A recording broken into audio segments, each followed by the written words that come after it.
كل سنة وانتم طيبين، مكملين معاكم في سلسلة الناس المتأخرين اللي ما حوشوش معانا، اللي ما جابوش حاجات رمضان معانا من الأول. الحلقة اللي فاتت قلنا حاجات كتير قوي ممكن يلحقوا يجيبوها، قدامهم لسه 3 شهور. ال3 شهور طبعا نقصوا، يعني قدامهم في حدود 2.5 شهر يجيبوا فيهم كل اللي نفسهم فيه. قلنا ازاي نوفر من كل شهر حاجة نجيب بيها حاجة تنفعنا في رمضان، قلنا ازاي نمشي نفسنا في رمضان، قلنا ازاي واحنا ما حوشناش من بدري نعرف نمشي نفسنا ونجيب كل اللي نفسنا فيه قبل رمضان.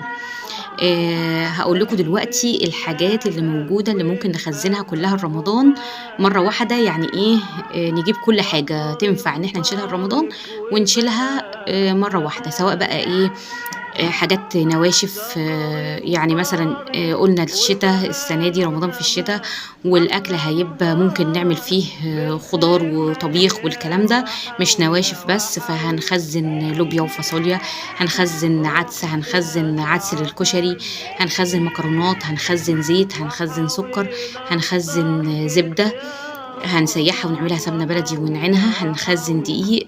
كل الحاجات دي هنشيلها قبل رمضان في الشهرين اللي باقيين دول، عشان كده رمضان يجي علينا وبيوتنا مستورة وفيها الخير كله.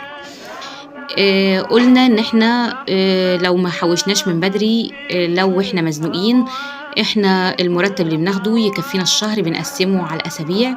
ممكن من مصروف كل اسبوع بناخد 100 جنيه نجيب بيها حاجة نعينها لرمضان. في ناس قالوا ان احنا ال100 جنيه مش هتكفي ان احنا نشيل حاجات لرمضان. لا، هتكفي. يعني تنسيش ان رمضان ليه خزين اصلا، يعني انت هتاخدي مرتب في رمضان وهتخزني حاجات للبيت. فلما تلاقي عندك فوق الخزين ده مثلا فوق ازاز الزيت بتاعه الشهر، مثلا ازازتين زيت جبتيهم في الشهرين اللي فاتوا، هيمشوا الدنيا. لو لقيتي مثلا معاكي 4 كيلو رز زياده هيمشوا الدنيا. لو مثلا جبنا فرخة وعناها برضو هتبقى فوق مصروف الشهر، هتبقى برضو حلوة جدا في رمضان. قلنا ممكن نخزن الحاجات متبلة للناس اللي بيبقوا مستعجلين، او الناس اللي مش قادرين يقفوا زي حالاتي، والناس الكسلانين، الناس اللي عندهم شغلهم، الناس الموظفين، الناس اللي مش لاحقين يشيلوا حاجتهم كلها متبلة. هضيف لكم النهاردة حاجات ممكن نشيلها في الفريزر تنفعنا جدا في رمضان، بس الحاجات دي هنعملها في شعبان. يعني ايه نخلينا قبل رمضان بحاجات بسيطة. طبعا تفريز الطماطم وصلصة الطماطم والحاجات دي اساسي عندنا قبل رمضان، سواء بقى الطماطم رخيصة غالية. انا مش يهمني التوفير في الطماطم بالذات زي ما يهمني الراحة اللي انا برتاحها في رمضان.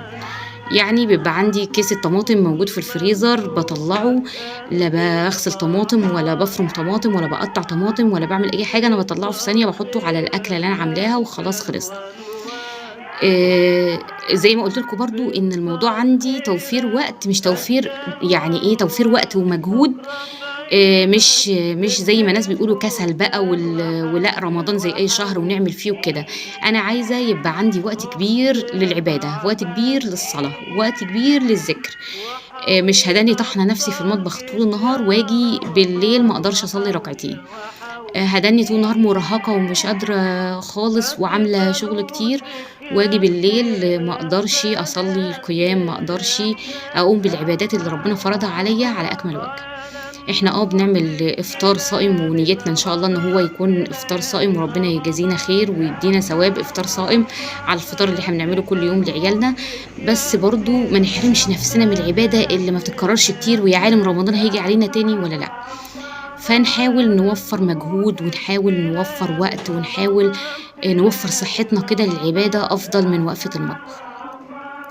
من الحاجات اللي بتوفر مجهود وتعب في رمضان الشربات بتاع الحلويات. انت تجيبي كام كيس سكر، يعني مثلا انا شفت ناس بيعملوا 5 كيلو مثلا، ممكن تعملي 3، ممكن تعملي 2 على حسب استخدامك للحلويات في رمضان. بتعملي الشربات ده وتحطيه في برطمان ازاز وتحطيه في التلاجة، برضو بينفع جدا. الفراخ المتبلة اللي قلنا عليها بنجيب على عدد الاكلات مثلا اللي هنعملها في رمضان قبل رمضان، ونحاول ان احنا يوم كده يبقى مجهود كبير شوية علينا، نقف لو حد ساعدنا ولا حاجة ونتبل كمية الفراخ دي ونقطعها على حسب اكلنا كل يوم في رمضان. لو هنعمل مرتين 3 فراخ في الاسبوع، نعمل حسابنا في اكياسهم ونكتب عليهم دي كذا ودي كذا، ودي تتبيله شوي، دي تتبيله ايه، ونحطها في الفريزر. الحاجات برضو اللي ممكن تتفرز وبتطلع بتكون حلوة جدا، الخضار هيبقى مطلوب جدا في رمضان، على السفرة لازم هيبقى في خضار، شوربات بقى، شوربة خضار، ممكن بسلة، ممكن أي أكل يتعمل في رمضان. فحاولوا ان احنا الحاجات دي تبقى موجودة عندنا، مش لسه هجيب بسلة هنزل السوق مخصوص اجيب بسلة وافرطها وابدأ بقى اعملها والكلام ده. لا، انا عندي البسلة جاهزة في الفريزر ومقطعة كمان عليها الجزر، هطلع الكيس بس احطه في الحلة وكيس طماطم وخلاص الموضوع انتهى. فمن الحاجات اللي هتبقى مفيدة جدا في رمضان ده هو الخضار. رمضان في الصيف مش بيبقى ايه محتاج خضار كتير والحاجات دي كتير، يعني اغلبه بيبقى الناس مش قادرين ياكلوا، عايزين عصاير وخلاص، فبيبقى ايه بنمشيها بانيه مكرونه الكلام ده وخلاص انتهينا. انما رمضان ده بالذات هنحتاج فيه شوربات وخضار وطبيخ وحاجات كده تشبع وتدفي الاولاد. هنفرّز كل اللي نقدر عليه ومش هنسمع لكلام الناس اللي بيقولوا التفريزات ما لهاش لازمة، والله ليها لازمة، والله هتريّحِك لمّا تيجي في رمضان كده وتلاقي نفسِك كل حاجة بسيطة وسهلة وفي ثانية بتعملي حاجتِك، وطول النهار فاضية لعبادتِك، فاضية يعني لمذاكرة أولادِك، فاضية للي وراكِ في رمضان، هتقولي الحمد لله إن أنا قدرت أعمل الحاجات دي كلّها وأفرّز الحاجات دي كلّها لرمضان. كل حاجة في الخضار بتتفرّز، يعني ما حدّش يقول لِك إن الفلفل الأخضر ما اتفرّزش، لا والله بيتفرّز عادي. ال البسلة زي ما قُلنا، الفاصوليا الخضرا، القلقاس، أي حاجة أنتِ بتحبيها ولادِك بيحبوها حاولي تفرّزيها وفي أكياس كده وعلى الفريزر على قد أكلات رمضان. البانيه طبعًا مفروغ منه، الكفتة، هاتي الكفتة تبّليها واعمليها وصبّعيها وحطّي في أطباق كده وبين كل طبقة وطبقة كيس بلاستيك وحطّيها في الفريزر، هتطلعي في يوم تعبانة وما أنتيش قادرة تعملي حاجة في رمضان، هتطلّعي كيس الكفتة أو طبق الكفتة اللي أنتِ عاملاه في صينية في ثانية، كيس مكرونة جنبه أو عيش وطحينة وسلطة وخلاص الموضوع انتهى. هتحسي فعلًا بفايدة التفريزات دي لمّا تبقي مش قادرة في رمضان كده وملخومة وما أنتيش فاضية وفي دراسة وفيه امتحانات وفيه، وتلاقي حاجتِك جاهزة عندِك بكل بساطة وبكل سهولة بتطلّعيها في ثانية بتتعمل. العصاير اللي إحنا فرّزناها جوافة، فراولة، مانجا، أنا باحاول إن أنا في الفيديو ده أقول كل الحاجات اللي تنفع في التفريز عشان أدّيكم فكرة، اللي نسي حاجة ممكن يفتكرها من كلمة إحنا بنقولها. أنا طبعًا هانسى حاجات كتير، بس اللي برضه نسي حاجة معيّنة ممكن تتفرّز، يسمع الفيديو ياخد منّه معلومة إن شاء الله. يعني قُلنا هنفرّز الفراولة والجوافة والمانجا، ده هنشيلهم في الفريزر في أكياس برضه على قد العصير، هتطلّعي الكيس قبل ما تعملي فطارِك تكوني خلّصتِ العصير وحطيتيه في التلاجة وخلاص. التمر هندي والكركديه الناس اللي بيعملوه قبل رمضان، أنا شُفت قبل رمضان بأسبوع بيبدأوا يجيبوا لفتين مثلًا تمر هندي اللي هو الطبيعي اللي ببذر اللي قُلنا عليه، بيجيبوه ينقعوه في مَيّة سخنة ويبدأوا ينقعوا معاه كركديه،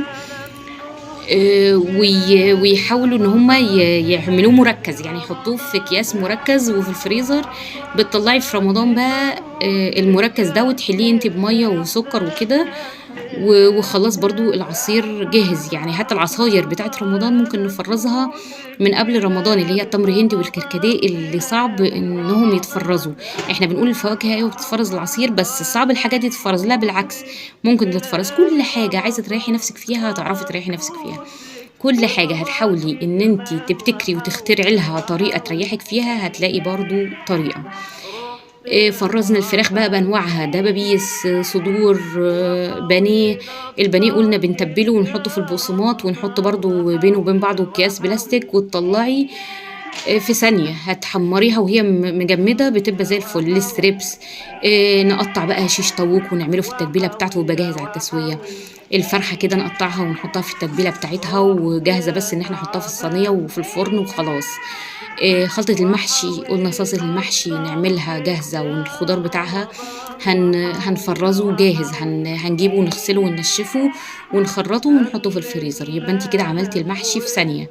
الكرنب هنجيب كام كرنبة كده للناس اللي بيحبوا المحشي قبل رمضان ونفرّزه، نقطّعه ونفرّزه. ال احنا مفرزين ورق عنب من السنة اللي فاتت، في دلوقتي ورق عنب موجود في السوبر ماركت، ممكن تجيبي منه جاهز. يوم هتعملي ويبقى عندك الخلطة على طول في ثانية وتعملي حاجتك وخلاص. ايه تاني بتفرز وبتحط في الفريزر وممكن ينفعنا كتير؟ البصل دلوقتي رخيص، هاتي 2-3 كيلو وفرميهم في الكبة بس انا بحاول ان انا البصل بالذات اعمله على ايدي، بيبقى احسن انك تعمليه على ايدك لو هتفرزيه، وممكن الكبة والله تنفع برضو. تعمليه وتحطيه في اكياس وتحاولي انك تفرغي منه الهواء كده وتبططيه كده على اساس ان هو مجمد، ممكن تقطعي منه الحتة اللي هتستخدميها بسهولة. فرزنا التوم برضو بنفس الطريقة، ان احنا بنفرمه ونحطه في اكياس ونحطه في الفريزر وناخد على قد استخدامنا، او علب بلاستيك تكون محكمة الغلق كده وناخد على قد استخدامنا. يبقى احنا كده الفراخ عندنا متبلة وجاهزة، والخضار جاهز، وخلطة المحشي جاهزة، والصلصة جاهزة، وسيحنا السمنة بتاعتنا جاهزة، وكل حاجة في بيتنا جاهزة. رمضان يعدي علينا كده بخير وسعادة وبركة كده، ما نبقاش متلخبطين ومتوترين عايزين نعمل منيو رمضان كده قبل رمضان ما يدخل علينا. كل يوم انا عارفة هطبخ ايه ومجهزة نفسي، مش محتارة، مش قاعدة افكر في حاجات ملهاش لازمة، علشان ما ضيعش احلى شهر في السنة كده في حاجات ممكن نعديها بطريقة افضل من كده. يعدي علينا كده رمضان بسعادة كده وفرحة، يعدي علينا العشر الاواخر كده واحنا عاملين اللي علينا وزيادة، يعدي علينا رمضان كله واحنا مش تعبانين ولا مرهقين، يعدي علينا رمضان واحنا حاسين ببركة رمضان وفرحة رمضان في البيت كده، يعدي علينا رمضان واحنا موفرين، ولا فيه خناقات، ولا فيه شد وجذب في البيت، ولا فيه المصروف خلص، ولا فيه ده احنا مش عارفين نكفي نفسنا. لا، ده احنا عاملين حسابنا من امر رمضان وعاملين حصالات ومحوشين ومعانا فلوس ومعانا خزين بيتنا، مش محتاجين اي حاجة من بره. اللهم بلغنا رمضان واحنا في اتم الصحة وافضل حال، اللهم امين. كل سنة وانتم طيبين.